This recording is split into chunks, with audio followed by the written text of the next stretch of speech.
Ang pagkakaroon ng sariling bahay ay isang pangarap para sa mga nangungupahan, para sa mga walang sariling bahay, at para doon sa mga nakikipisan sa kanilang pamilya sa matagal ng panahon.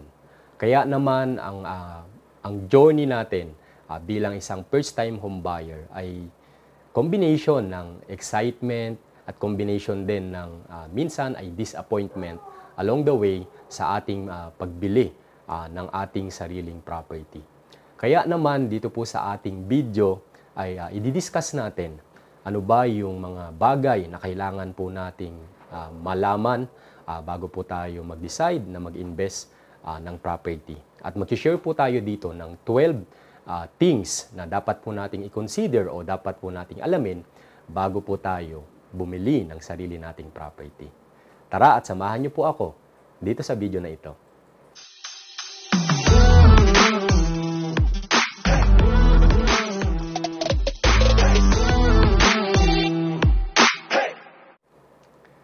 Number 1 na kailangan mo pong alamin ay yung credentials ng developer. Una, syempre, gano'n na ba katagal sa real estate subdivision development ang isang developer? Mainam po na makita natin. Nakikita naman ito sa maybe sa website ng developer o pwede nyo ring i-verify mismo ang developer, no? Pwedeng sa SEC, pwedeng yung mga permits, o kung kailan po na-establish ang particular company. Number 2, yung mga projects completed na ng ating developer. Saan na ba ito nakapag-develop? Ano na ng mga subdivisions ang natapos? Kasi pwede tayong mag-verify o pwede tayong umikot sa mga existing subdivision development na ng isang developer. At doon makikita natin kung ano ba yung turnover, ano ba yung community na pwede nating makita, no, para magkaroon tayo ng idea, especially kung ang ating ina-avail ay pre-selling status, no, na wala pang nakatayo.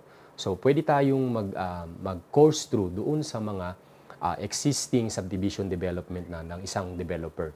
Pangatlo, pagdating sa credentials ng developer, meron bang mga awards and recognition ang isang developer? So, importante din yon, especially sa mga financing institution, kagaya ng Pag-ibig or bank, na kung saan nag-award sila ng various developers. Meaning to say, kapag na-awardan ng isang developer ay yung kanyang credentials doon sa financing institution talaga na yon ay nire-recognize, no?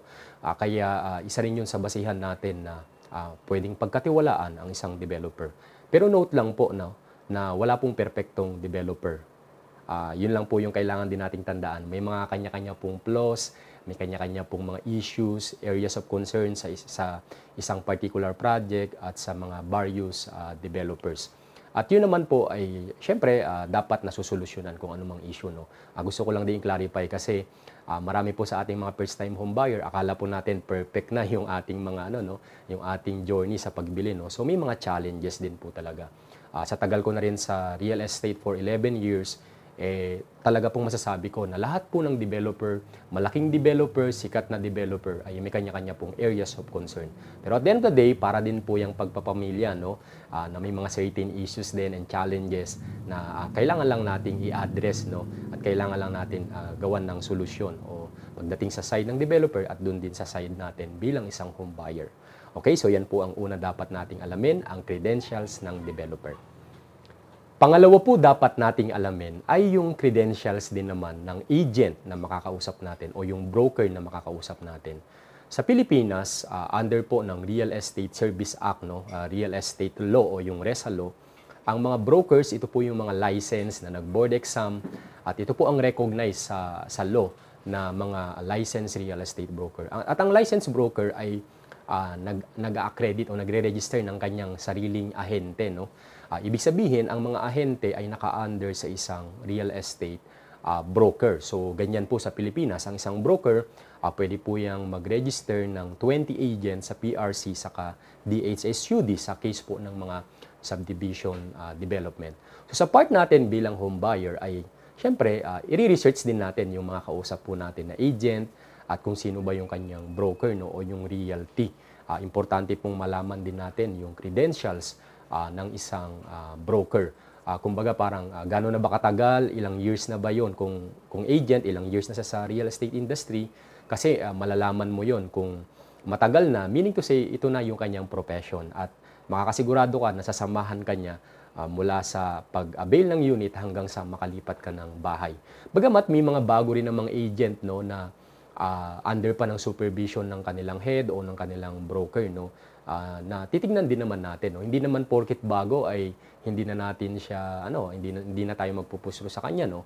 Syempre yung nagsusupervise din sa kanya kumbaga yun ang titignan natin kasi lahat naman nagsisimula sa bago no. So bibigyan din naman natin ng pagkakataon yung mga bagong agent na mabigyan din tayo ng kanilang serbisyo no. Sa amin even sa mga bagong agent, so sinasamahan ko po sila no, yung ating mga bagong agent pagdating sa pakikipag-usap sa mga clients. Yun po yung importante na merong nagsusupervise doon sa particular na agent. And yung track record, no, mismo yung realty o yung broker, tingnan nyo rin yung track record.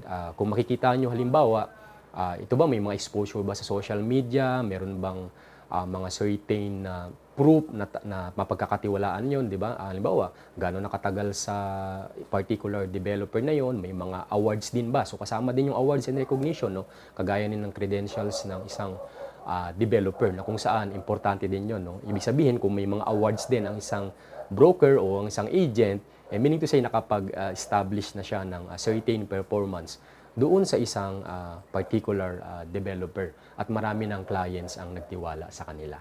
So yan ang pangalawa, ang credentials ng ahente o ng kanyang broker. Pangatlo ay yung accessibility ng project na ina-avail natin. Titignan natin kung ano ba yung mga mode of transportation dito sa particular na project na to, di ba?